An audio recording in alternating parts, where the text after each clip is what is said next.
بسم اللہ الرحمن الرحیم۔ حاضرین جمعہ، آج ہمارے اس جمعہ کا عنوان ہے نوجوان تباہی کے دہانے پر۔ لفظ نوجوان کے سننے کے ساتھ ہی ہمارے ذہن میں طاقت، قوت، توانائی اور چستی کا گمان ہونے لگتا ہے، اس لیے کہ نوجوانی انہی چیزوں سے تعبیر ہے۔ اور اللہ سبحانہ وتعالی نے بھی کہا، اللہ الذی خلقکم من ضعف ثم جعل من بعد ضعف قوة ثم جعل من بعد قوة ضعفا وشیبہ۔ اللہ نے کہا کہ اللہ نے تمہیں کمزور پیدا کیا، پھر اس کمزوری کے بعد اللہ نے تمہیں قوت سے نواز دیا، اور پھر اس طاقت و قوت کے بعد اللہ سبحانہ وتعالی نے تمہیں کمزور بوڑھا بنا دیا۔ اللہ سبحانہ وتعالی نے اس آیت میں نوجوانوں کی طاقت کا تذکرہ کیا ہے۔ نوجوانی طاقت کا نام ہے، بڑے کارنامے کرنے کا نام ہے۔ یہی وجہ ہے کہ اللہ سبحانہ وتعالی نے نوجوانوں کے متعلق اللہ کے نبی کریم صلی اللہ علیہ وسلم سے خاص ہدایات جاری فرمائی ہیں۔ نبی علیہ السلام نے اس جوانی کی عمر کو غنیمت اور قیمتی سمجھنے کا حکم دیا۔ آپ علیہ السلام نے کہا، اغتنم خمسا قبل خمس، لوگوں پانچ چیزوں کے آنے سے پہلے غنیمت سمجھو۔ ان پانچ چیزوں میں نبی علیہ السلام نے کہا، وشبابک قبل حرمک، بڑھاپے کے آنے سے پہلے اپنی جوانی کو غنیمت سمجھو، اس لیے کہ تم جوانی میں وہ بہت کچھ کر جاؤ گے جو بڑی عمر کے بعد کرنا محال ہوتا ہے، مشکل ہوتا ہے۔ اور جو جوان اپنی زندگی کی قدر کرے، جوانی کی اہمیت سمجھے، اللہ سبحانہ وتعالی ایسے جوان سے محبت کرتا ہے، اسے پسند کرتا ہے۔ نبی علیہ السلام نے کہا، ان اللہ لیعجب من الشاب لیست له صبوہ، اللہ سبحانہ وتعالی ایسے نوجوان سے محبت کرتا ہے، ایسے نوجوان کو پسند کرتا ہے جس پر خواہشات کا غلبہ نہ ہو، جس کی شہوتیں، جس کی خواہشیں اسے اپنے چنگل میں پھنسائی ہوئی نہ ہوں۔ اور محبت ہی نہیں کرتا بلکہ اللہ سبحانہ وتعالی ایسے نوجوان کے لیے اعزاز بھی رکھے ہوئے ہیں۔ نبی علیہ السلام نے 7 خوش قسمت لوگوں کا تذکرہ کیا جسے اللہ سبحانہ وتعالی روز قیامت عرش کا سایہ نصیب کرے گا۔ اس روز اس سائے کے علاوہ کوئی دوسرا سایہ نہیں ہوگا، سورج انسان کے بڑا قریب ہوگا، نتیجے میں پسینہ انسان کے جسموں کو ڈبو رہا ہوگا۔ ویسے وقت میں اللہ سبحانہ وتعالی 7 خوش قسمت لوگوں کو اپنے عرش کے سائے میں جگہ دے گا تاکہ وہ سکون و اطمینان حاصل کر سکے۔ انہی میں نبی علیہ السلام نے کہا، وَشَابٌ نَشَأَ فِي عِبَادَةِ اللَّهِ، اللہ سبحانہ وتعالی اس نوجوان کو بھی اپنے عرش کے سائے میں جگہ نصیب کرے گا جو اپنی جوانی اللہ کی عبادت میں کاٹنے والا ہوں، جو اپنی جوانی اللہ سبحانہ وتعالی کی عبادت میں بسر کرتا ہوں۔ اور ہم نبی علیہ السلام کو بھی دیکھیں، آپ علیہ السلام نوجوانوں کے ساتھ بڑا خاص رویہ رکھا کرتے تھے۔ آپ علیہ السلام ان کے ساتھ ایک خاص تعامل کرتے تھے۔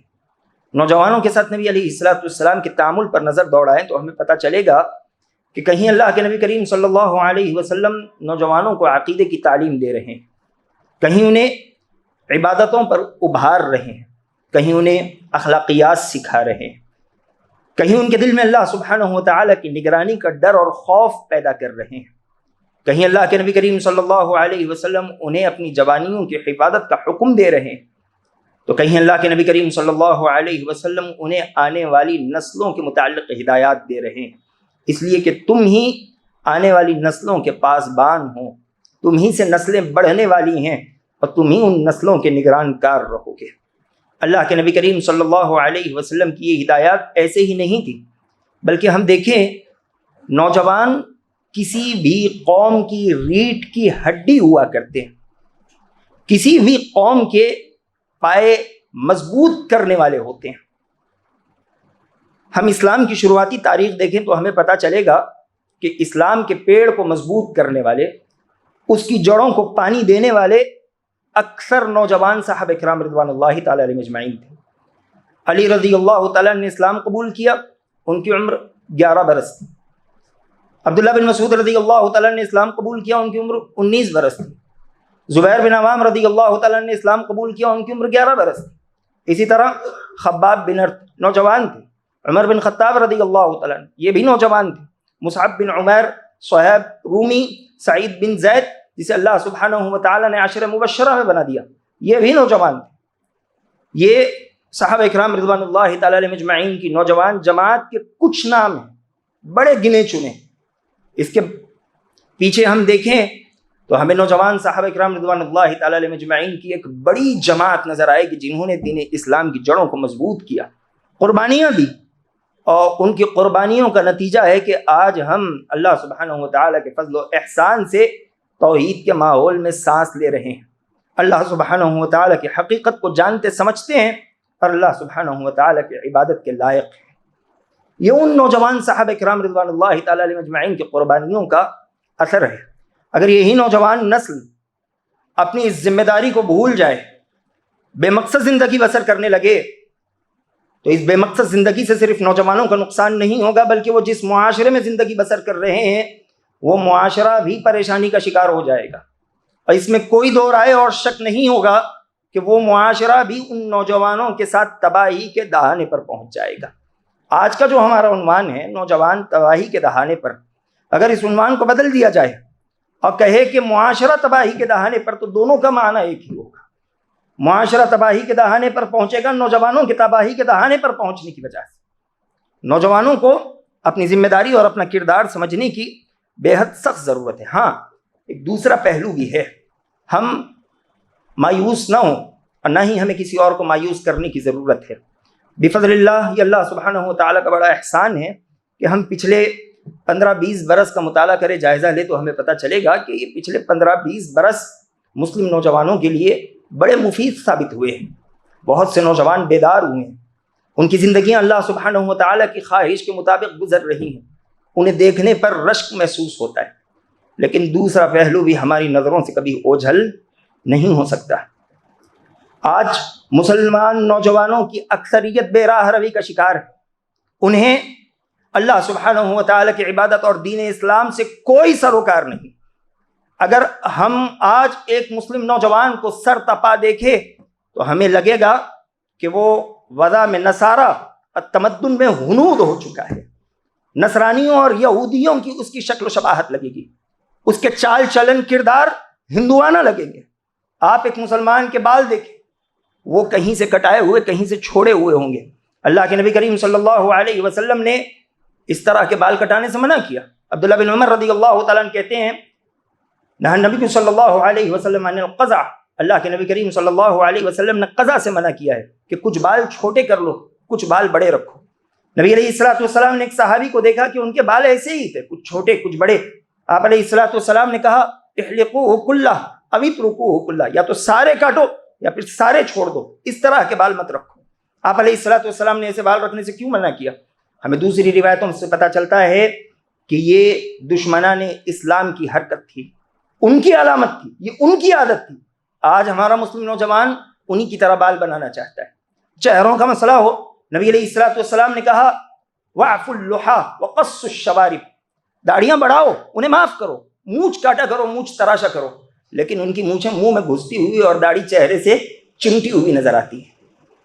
اتنے انہوں نے اپنے چہرے کے بال گھس دیے۔ زبان کھولتا ہے، شرم آتی ہے یہ کہتے ہوئے کہ مسلمان نوجوان ہے، گالی بکتا ہے، راہوں پر کھڑے ہو کر چیختا چلاتا ہے، اس انداز سے بات کرتا ہے کہ ہر جانے والا انسان اسے دیکھے اور اس کے ماں باپ کو کوسے کہ کیسے ماں باپ نے ایسی اولاد پیدا کر دی۔ یہ آج ہمارے مسلم نوجوان ہوٹلوں پر نکڑوں پر کھڑے ہو جائیں تو انہیں ان کی ماں باپ کی تربیت بتاتے ہوئے ہم دیکھیں گے۔ ایسا نوجوان جس کی عمر 13 برس ہے، 14 برس ہے، اسے کسی سے حیا نہیں، کسی سے شرم نہیں، ایسی گالی بکتا ہے کہ سامنے سے گزرنے والے بڑی عمر کے لوگ اسے دیکھتے ہوئے اپنا چہرہ پھیر لیں۔ اللہ کے نبی کریم صلی اللہ علیہ وسلم نے کیا کہا تھا؟ لیس المؤمن بالطعان ولا اللعان ولا الفاحش ولا البذیء، ایک مومن نہ لعن طعن کرنے والا ہوتا ہے، نہ بیکار فحش گفتگو کرنے والا ہوتا ہے، نہ گالی گلوچ کرنے والا ہوتا ہے۔ کپڑوں کا معاملہ ہے، چلتے ہیں تو ایسے لگتا ہے سارے محلے کو جھاڑو دینے کی ذمہ داری ہماری ہی ہے۔ نبی علیہ السلام نے کہا لا ينظر اللہ الی من جر ثوبہ خیلا، اللہ سبحانہ و تعالی اس شخص کی طرف رحمت کی نظر نہیں ڈالے گا، اسے معاف نہیں کرے گا، اس کی پاکی نہیں ہوگی جو اپنے پینچوں کو ٹخنوں سے نیچے لٹکائے چلا کرے۔ دوسرے لباس کا معاملہ ہو، اچھی بھلی ٹی شرٹ پر 50 چھید ڈال کر بازار میں نکل جاتا ہے، اچھے بھلے پینٹ پر گھٹنے پھاڑ کر نکلتا ہے، فخریہ چلتا ہے۔ اللہ سبحانہ و تعالی نے لباس کے سلسلے میں کیا کہا؟ یہ لباس سوآتکم وریشا، تمہارے ستر کے ڈھانکنے کا ذریعہ ہے، تمہاری خوبصورتی تمہاری زینت کا ذریعہ ہے۔ ہم اسے پھاڑ کر لوگوں کے درمیان پھرتے ہیں، بے حیا لگتے ہیں، جسم کے کئی حصے اندر سے جھانک رہے ہیں، اور اسے ہم اپنا کلچر سمجھتے ہیں، اسے ہم اپنی فخر کا ذریعہ سمجھتے ہیں۔ ایسے تنگ لباس، ایسے بےہودہ لباس پہن کر آج نوجوان مسجد پہنچتے ہیں کہ وہ رکوع کرے، سجدہ کرے تو پیچھے کھڑے ہونے والے انسان کی نماز خراب ہو جائے، وہ نماز میں خلل کا شکار ہو جائے۔ یہ آج ہمارے نوجوانوں کا لباس ہے، ان کا سر تپا حال ہے۔ اور یہ بات صرف لباس کی حد تک محدود نہیں ہے، اس سے آگے بڑھے تو ہمیں پتہ چلے گا کہ آج ہمارا نوجوان اس ناحیے سے بھی بے راہ روی کا شکار ہے کہ نوجوان لڑکے کو لڑکیوں کی حرکتیں پسند ہیں، نوجوان لڑکیوں کو لڑکوں کی حرکتیں پسند ہیں۔ اللہ کے نبی کریم صلی اللہ علیہ وسلم نے ایسی حرکت کرنے والوں پر لعنت بھیجی۔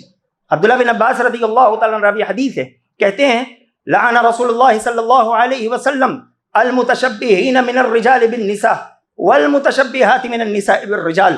لوگوں، اللہ کے نبی کریم صلی اللہ علیہ وسلم نے ایسے مردوں پر لعنت کی ہے جو عورتوں کی مشابہت اختیار کرتے ہیں، عورتوں کی طرح چلتے ہیں، عورتوں کی طرح بولتے ہیں، عورتوں کی طرح کپڑے پہنتے ہیں، عورتوں کی طرح حرکت کرتے ہیں۔ اور نبی کریم صلی اللہ علیہ وسلم نے ایسی عورتوں پر بھی اللہ کی لعنت بھیجی ہے جو مردوں کی حرکتیں کیا کرتی ہے، مردوں کا لباس پہنتی ہے، مردوں کی بولی بولتی ہے، مردوں کی طرح حرکتیں کیا کرتی ہے۔ آج کتنے مسلم نوجوان ہیں جسے دیکھنے کے بعد آدمی سر کھجائے سوچتا ہے مرد ہے کہ عورت ہے۔ کتنی لڑکیاں ہیں جسے دیکھنے کے بعد آدمی کو سمجھ نہیں آتا کہ مرد ہے کہ عورت ہے۔ ایسوں پر اللہ سبحانہ و تعالیٰ کی لعنت ہے۔ اور آج اس بے قرار روی میں ہمارے بہت سے نوجوان پھنسے ہوئے ہیں۔ اسی طرح اخلاق کا معاملہ لیجیے، اس پر تو اللہ سبحانہ و تعالیٰ ہی کی پناہ۔ اخلاق کے معاملے میں شاید ہم سے بھی گری ہوئی کوئی اور قوم ہمیں نظر آئے۔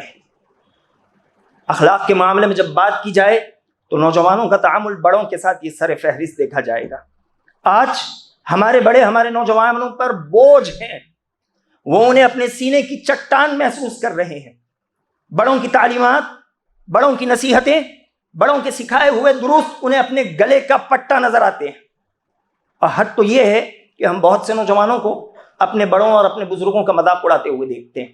بزرگوں کے ساتھ، بڑوں کے ساتھ ٹھیٹی ٹھاٹا کرنا، ان کا مذاق اڑانا، ان کی باتوں کو نظر انداز کرنا، یہ ان کی وقت گزاری کا ایک بڑا ذریعہ بن گیا ہے۔ اللہ کے نبی کریم صلی اللہ علیہ وسلم نے کہا لیس منا من لم یرحم صغیرنا ویؤقر کبیرنا، وہ شخص ہم میں سے ہو ہی نہیں سکتا، اس سے ہمارا کوئی تعلق نہیں۔ کس سے؟ جو چھوٹوں کا احترام نہ کرے، بڑوں کی توقیر نہ کرے، ان کی عزت نہ کرے۔ ایک اور حدیث میں اللہ کے نبی کریم صلی اللہ علیہ وسلم نے کہا وَيَعْرِفْ شَرْفَ كَبِيرِنَا، بڑے انسان کا شرف نہ سمجھے، اس کا احترام نہ سمجھے، اس کا مقام و مرتبہ نہ سمجھے۔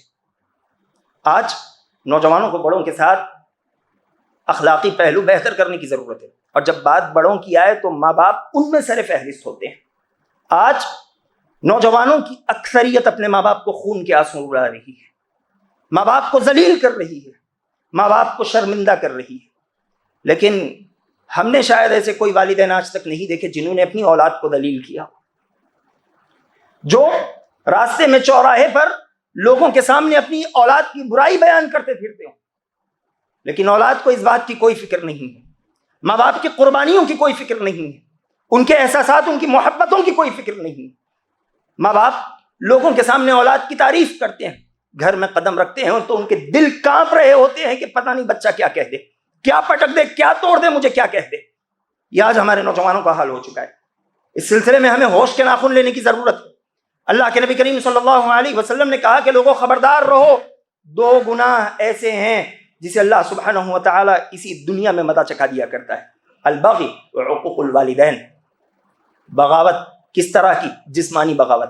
عقوق الوالدین, والدین کے ساتھ بدتمیزی کرنا. اللہ سبحانہ و تعالیٰ ایسے گناہ گاروں کو کبھی بخشتا نہیں ہے. والدین کے ساتھ اولاد بدتمیزی کرے, کس گناہ کے بدولت؟ اس گناہ کے بدولت کہ انہوں نے ہمیں پیدا کیا, اس گناہ کے بدولت کہ انہوں نے ہمیں پالا پوسا بڑا کیا, اس گناہ کے بدولت کہ انہوں نے ہمیں ہمارے حقوق دیے, ہمیں انسان بنایا, ہمیں اس جہاں میں چلنے پھرنے اور لوگوں کے درمیان ایک پہچان دی. اس گناہ کے بدولت ہم والدین کے ساتھ آج یہ رویہ اختیار کر رہے ہیں. اسی طرح نوجوان نسلوں کا ایک بڑا عجیب مسئلہ یہ بھی ہے, ان کی ایک بے راہ روی یہ بھی ہے کہ وہ نشے کے عادی ہیں.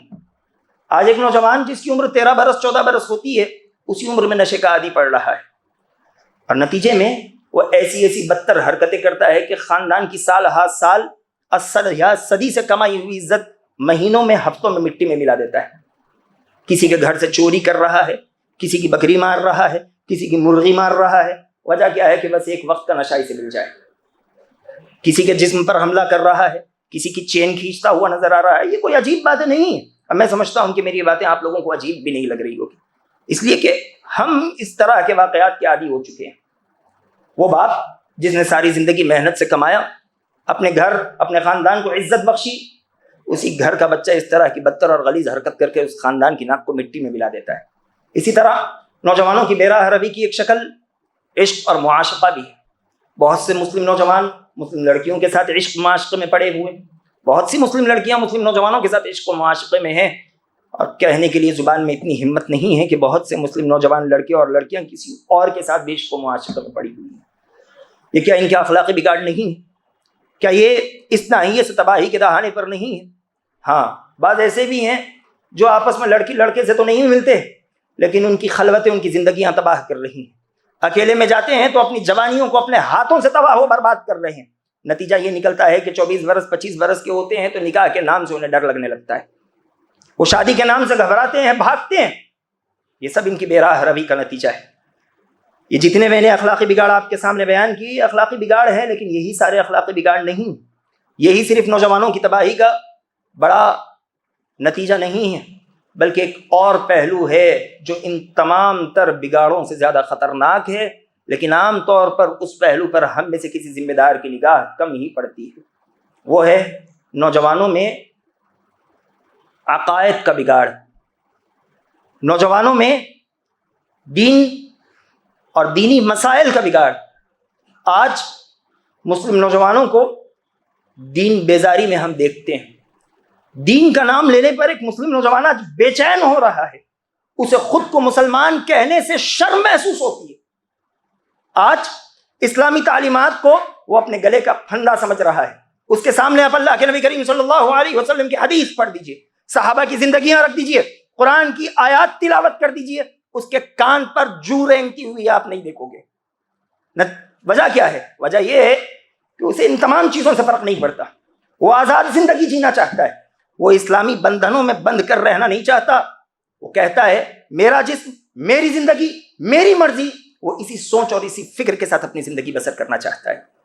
ٹھیک ہے, کوئی انسان کوئی نوجوان دین اسلام کی تعلیمات پر عمل نہ کرے, لیکن جب دین اسلام کی باتیں آ جائے تو ان کا احترام کرے. یہ بات کچھ حد تک چل سکتی ہے, اس لیے کہ ہم میں سے ہر انسان خطا کار ہے, ہم میں سے ہر آدمی احکامات جانتا ہے, لیکن خطائیں ہو جاتی ہیں. لیکن ہم ان احکامات کو معمولی نہیں سمجھتے, نبی کریم صلی اللہ علیہ وسلم کی ان حدیث کو ہلکا نہیں سمجھتے. کچھ خطائیں ہو جائیں تو ہماری وہ خطائیں اللہ کی مشیت کے تحت, اللہ چاہے معاف کر دے, اللہ چاہے سزا دے, پھر جنت میں داخلہ دے دے. لیکن یہ جو دین بیزاری ہے یہ کبھی نہیں چل سکتی. جو نوجوان دین سے بیزار ہو, اسلام کے نام اور مسلمان کے نام سے بیزار ہو, اس کی یہ بیزاری کسی صورت نہیں چل سکتی.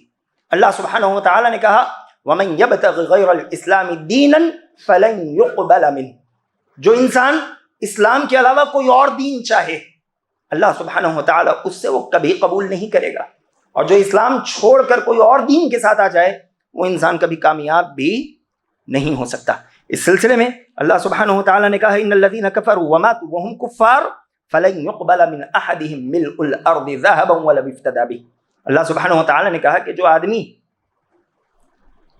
حالت کفر میں مر جائے، کافر بنے اور ویسے ہی مر جائے، اور روز قیامت وہ ساری زمین بھر سونا دے کر خود کو جہنم سے بچانا چاہے، اللہ کہتا ہے فلن يقبل من، اس انسان سے اتنی دولت بھی قبول نہیں کی جائے گی، اس لیے کہ تم نے اس دنیا میں دین کی دولت چھوڑ دی، تم نے اسلام کی دولت چھوڑ دی، جس سے بڑی کوئی دولت نہیں تھی. آج چاہے تم جو دے دو، لیکن تمہاری دولتیں تمہارے منہ پر مار دی جائے گی.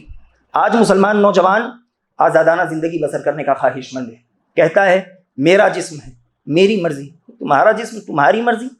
بے دین زندگی یہ جانوروں سے بھی بدتر زندگی ہے. میرا جملہ سخت نہیں ہے، بلکہ وہی جملہ ہے جو اللہ سبحانہ وتعالی نے قرآن میں بیان فرمایا. اللہ کہتا ہے اولئک کالانعام بل ہم اضل، یہ بے دین لوگ یہ جانوروں کی طرح ہے، بل ہم اضل، جانور نہیں ان سے بھی بدتر ہیں، جانوروں سے بدتر ہیں جو دین اسلام کو چھوڑ کر کسی اور طرح زندگی بسر کرنا چاہتے ہیں. اللہ نے جانوروں سے بدتر کہا. علماء مفسرین کہتے ہیں اللہ نے جانوروں سے زیادہ بدتر اور ان سے ذلیل کیوں کہا؟ اس لیے کہ جانور بھی مقصد کے ساتھ زندگی بسر کرتے ہیں. اس جہاں کی ہر چیز ایک مقصد کے ساتھ پیدا کی گئی ہے، اسے اپنے مقصد کا احساس ہے. لیکن انسان جو عقل و شعور والا ہے، جسے اللہ سبحانہ و تعالی نے ہدایتوں کی راہیں دی ہوئی ہیں، کتابیں نازل کی ہوئی ہیں، انبیاء کو بھیجا ہوا ہے، وہ انسان انہیں چھوڑ دے اور بے مقصد زندگی بسر کرے تو ایسا انسان تو جانوروں ہی سے بدتر ہوگا. اللہ سبحانہ و تعالی نے اس جہاں کی کئی مخلوقات کا تذکرہ کیا. اللہ سبحانہ و تعالی کہتا ہے الم تر ان اللہ یسجد له من فی السماوات ومن فی الارض والشمس والقمر والنجوم والجبال والدواب وكثير من الناس والشجر والدواب وكثير من الناس. اللہ سبحانہ و تعالی نے قرآن مجید میں کہا کیا تم نہیں دیکھتے کہ زمین آسمان کی جتنی مخلوقات ہے وہ اللہ کے حضور سجدہ کرتی ہیں؟ کیا کیا؟ سورج، چاند، ستارے، پہاڑ، شجر، جانور، بہت سے لوگ وہ اللہ سبحانہ و تعالیٰ کی عبادت میں اپنے اوقات گزار رہے ہیں. وہ جو غیر عاقل ہیں، جنہیں سمجھ بوجھ نہیں ہے، باوجود اس کے وہ اللہ سبحانہ و تعالیٰ کی حمد و ثنا میں لگے ہوئے ہیں. ہم جو عقل والے ہیں، سمجھ بوجھ والے ہیں، ہمیں تو ان سے آگے بڑھ چڑھ کر اللہ سبحانہ و تعالیٰ کی شکر گزاری اور اللہ کی عبادت کرنی چاہیے. لیکن آج ہم جانوروں کی طرح بلکہ ان سے بھی بدتر زندگی گزارنا پسند کرتے ہیں. اب یہ تو کچھ بات ہو گئی نوجوانوں کے بگاڑ کی. اب بچے ہوئے وقت میں ہم یہ دیکھنے کی کوشش کریں گے کہ نوجوانوں کے بگاڑ کا سبب کیا ہے، وہ کیا وجوہات ہیں، وہ کیا اسباب ہے جو نوجوانوں میں بگاڑ پیدا کر رہی ہیں، اور ان کا علاج کیا ہوگا. سب سے پہلا سبب نوجوانوں میں بگاڑ کا دین علم سے دوری ہے. چاہے جو ہو، ہر انسان کو بنیادی طور پر علم دین حاصل کرنا بے حد ضروری ہے. اللہ کے نبی کریم صلی اللہ علیہ وسلم کا فرمان حسن درجے کی روایت ہے طلب العلم فریضۃ علی کل مسلم، ہر مسلمان پر دینی علم کا حصول بے حد ضروری ہے. یہ بات سمجھ لیں کہ انسانی زندگی دو چیزوں سے مل کر بنتی ہے، ایک جسم اور ایک روح. جسم کی ضرورت ہے روٹی، کپڑا، مکان. روح کی ضرورت ہے کہ اسے وہ علم دیا جائے جس علم کے ذریعے وہ اللہ کی عبادت بجا لا سکے، جس علم کے ذریعے انسان بن کر زندگی بسر کر سکے. آج ہمارے بچوں میں اسی دینی علم کی کمی ہے. ہم ساری دنیا پڑھ رہے ہیں لیکن ہمیں علم دین کی بنیادوں سے کوئی واسطہ نہیں. ہمارے بچے 24 سال 25 سال کے ہو رہے ہیں. میں پورے یقین کے ساتھ کہہ سکتا ہوں، یہ میرے کئی تجربات ہیں، کہ آپ نوجوان بچوں سے غسل احتلام پوچھیے وہ نہیں بتا پائیں گے. آپ ان سے سجدہ سہو پوچھیے وہ نہیں بتا پائیں گے. وہ موٹی موٹی چیزیں جن کے بغیر انسانی زندگی بسر نہیں ہو سکتی، آپ ان کا سوال کیجئے وہ نہیں بتا پائیں گے، اس لیے کہ ہم نے اس پر توجہ نہیں دی. چاہے آج جو انسان جس میدان کا کیوں نہ ہو، اسے بنیادی طور پر علم دین کا حصول بے حد ضروری ہے. چاہے انجینئر ہو، ڈاکٹر ہو، چپراسی ہو، پیاز لہسن بیچنے والا ہو، اتنا علم اس کے لیے سیکھنا بے حد ضروری ہے جو علم اسے انسان بنائے رکھے، جو علم اس کے سامنے اللہ سبحانہ و تعالیٰ کی پہچان پیش کرے، اسے طریقہ بتائے کہ اللہ کی عبادت کیسے گزارنی ہے. اور یہی علم انسان کو اس کی زندگی کا مقصد بھی دے گا۔ اگر یہ بنیادی علم نہ ہو تو انسان بے مقصد زندگی بسر کرے گا۔ اسے بچپن ہی سے اتنا علم دیا جائے جس علم کے ذریعے وہ اللہ کی عبادت کر سکے، وہی علم اسے بتائے گا کہ تمہارے پیدا ہونے کا مقصد کیا ہے۔ تم کھیل تماشے کے لیے پیدا نہیں کیے گئے ہو، بلکہ تمہاری زندگی کا مقصد ہے، وہ مقصد ہے کہ تم اپنی زندگی اللہ کی بندگی میں کاٹو۔ تمہاری زندگی وَشَابٌ نَشَأَ فِي عِبَادَةِ اللَّهِ کی تصویر بنے۔ وہ نوجوان جو جیے تو اللہ کے لیے جیے، مرے تو اللہ سبحانہ و تعالیٰ کے لیے مرے۔ اور آج یہ ذمہ داری ہم بڑوں پر ہے کہ ہم اپنی آنے والی نسلوں کے لیے کم سے کم دینی علم کا اتنا بندوبست کر دے جو علم انہیں انسان بنائے رکھے، جو علم انہیں جانوروں کی سطح سے اٹھا کر انسانوں کی سطح تک پہنچا دے۔ اس کے لیے آسان طریقہ ایک ہم میں سے ہر آدمی جس کا انتظام کر سکتا ہے، اپنے بچوں کو جس قدر ممکن ہو سکے مکتبوں سے جوڑے۔ مساجد میں مکاتب چلتے ہیں، کئی مدارس ہیں جو صبح شام کے مکتب چلاتے ہیں، اپنے بچوں کو وہاں بھیجیے۔ یہی عمر ہے عقیدہ سیکھنے کی، یہی عمر ہے اپنی زندگی کی قیمت سمجھنے کی، یہی عمر میں اللہ کے نبی کریم صلی اللہ علیہ وسلم کی محبت دل میں بٹھائے جانے کی۔ یہ عمر نکل جائے گی، یہ کسی اور کو اپنا آئیڈیل سمجھ لے گا، یہ کچھ اور عقیدے اپنے دل میں بٹھا لے گا، یہ اوروں سے غیروں سے ان کے اخلاق سیکھ لے گا، پھر وہی ہتھیار ہمارے خلاف استعمال کرے گا۔ اللہ کے نبی صلی اللہ علیہ وسلم نے کہا کلکم راع وکلکم مسئول عن رعیتہ، لوگوں تم میں سے ہر انسان ذمہ دار ہے، راعی ہے، اس کے ماتحت کچھ لوگ ہیں، وہ ان کا چرواہا ہے۔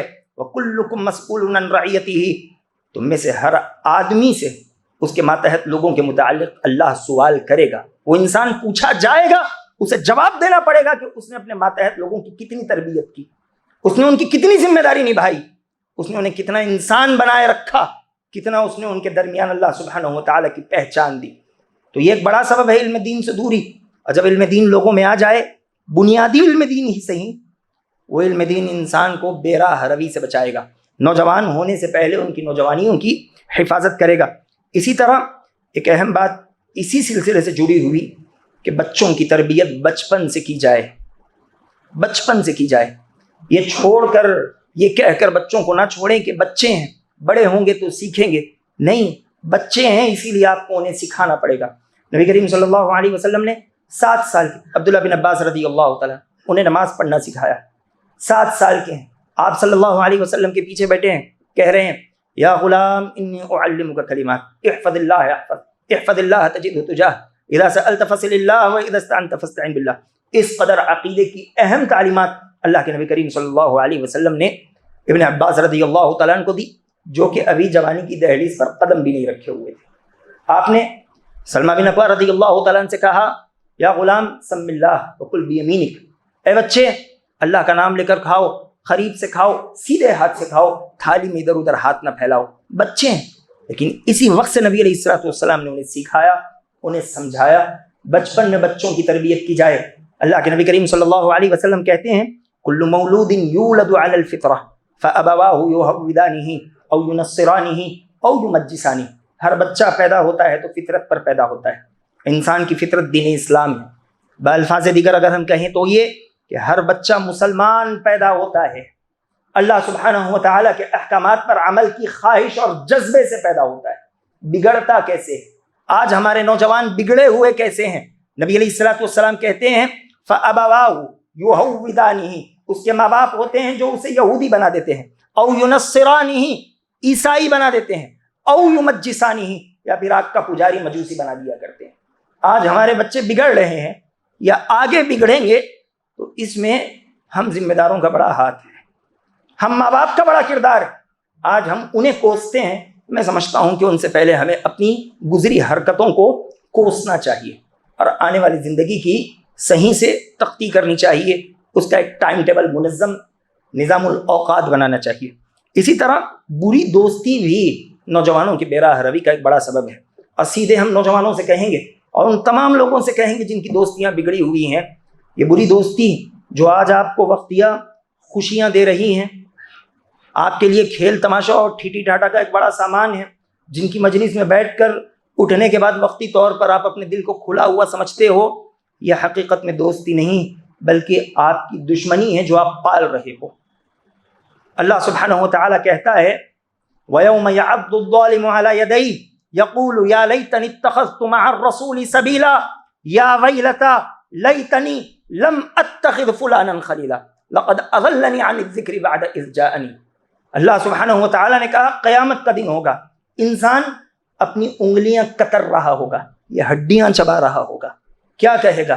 یا ویلتا یا لیتنی، کہے گا کہ ہائے کاش میں اللہ کے نبی کریم صلی اللہ علیہ وسلم کی راہ اختیار کر لیا ہوتا، آپ کی سنتوں پر چلا ہوتا۔ یا ویلتا لیتنی لم اتخذ فلانا خلیلا، ہائے کاش میں فلاں فلاں فلاں بدبخت کو اپنا دوست نہ بنایا ہوتا۔ کیوں؟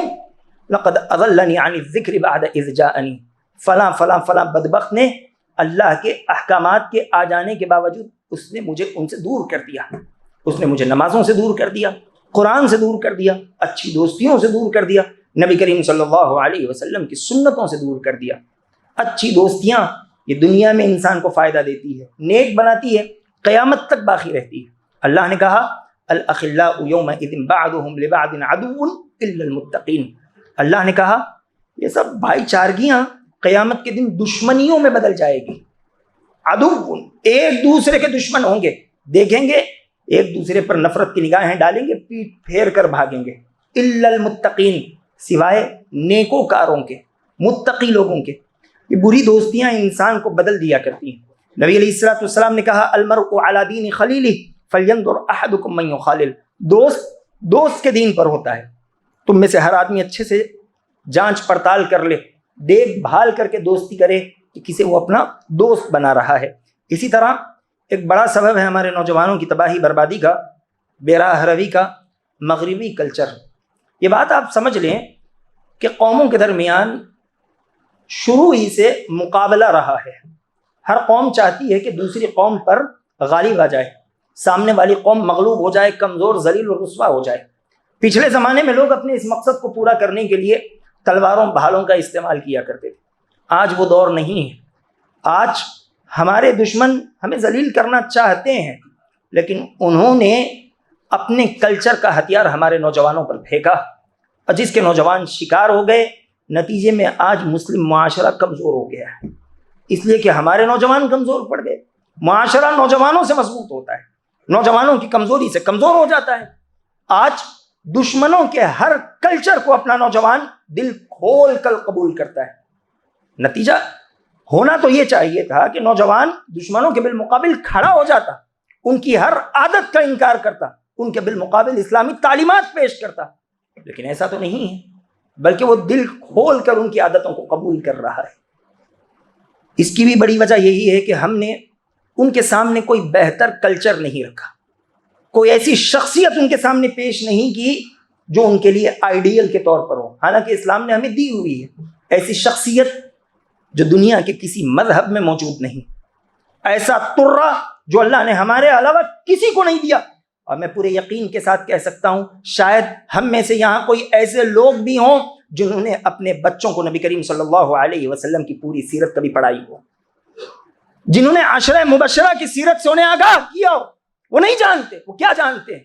وہ زانیوں کو جانتے ہیں، بدکاروں کو جانتے ہیں، ایسوں کو جانتے ہیں جن کی زندگی کا کوئی کیریکٹر نہیں، لیکن وہ چمک رہے ہیں، سورج کی طرح چمک رہے ہیں۔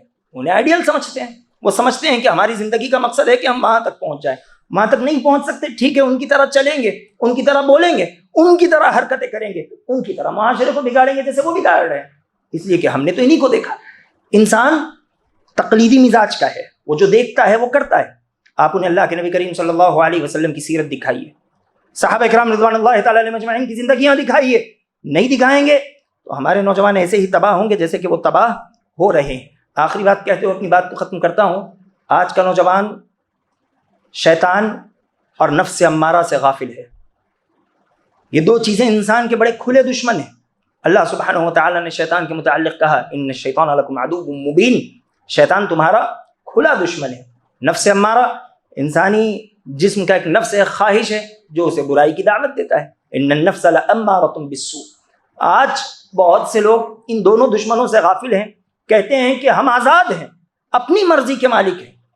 حقیقت میں وہ آزاد نہیں ہوتے، بلکہ وہ یا تو شیطان کے یا پھر نفس امارہ کے غلام ہوتے ہیں جس کا انہیں اندازہ نہیں ہوتا۔ ہمیں اپنے ان دونوں دشمنوں کو پہچاننے اور سمجھنے کی ضرورت ہے۔ ہر خواہش جو دل میں پیدا ہو رہی ہے کہیں وہ شیطان کا ہتھیار تو نہیں، کہیں نفس امارہ اسے جہنم کے گڑھوں میں تو ڈھکیلنا نہیں چاہتی۔ آدمی یہ دیکھے ہر وہ چیز جو اس کے دل میں آئے کرنے لگ جائے تو پھر اس میں اور جانوروں میں کیا فرق رہے گا؟ جانوروں کے درمیان بھی بہت سی حدیں ہوتی ہیں، لیکن انسان جب دین اسلام کو چھوڑ دے تو پھر اس کے سامنے کوئی حد باقی نہیں رہتی۔ اللہ کے نبی کریم صلی اللہ علیہ وسلم نے کہا ان مما ادرک الناس من کلام النبوۃ الاولی اذا لم تستحی فاصنع ما شئت۔ لوگوں، پچھلے انبیاء نے جو بات بتائی، ہر کسی نے جس بات کو سنا وہ یہ کہ اگر تمہارے اندر سے حیا نکل جائے پھر تم جو چاہو کرو، تمہیں کوئی چیز روکنے والی نہیں ہے۔ بے شرم ہو جاؤ گے، بے شرم انسان کے لیے کیا چیز مانے ہوتی ہے، وہ کس چیز سے خود کو روک سکتا ہے؟ اللہ سبحانہ و تعالیٰ سے دعا ہے کہ الہ العالمین جو باتیں کہی گئی ہیں سمجھتے ہوئے اس پر عمل کرنے والا بنا۔ الہ العالمین تو ہمیں اور اپنی نوجوان نسلوں کی حفاظت فرما، ہمیں دین پر چلنے والا بنا۔ الہ العالمین دنیا و آخرت کی تمام بھلائیاں مسلمانوں کو عطا فرما، دنیا و آخرت کی تمام برائیوں سے مسلمانوں کی حفاظت فرما، آمین۔ وآخر دعوانا الحمد للہ رب العالمین۔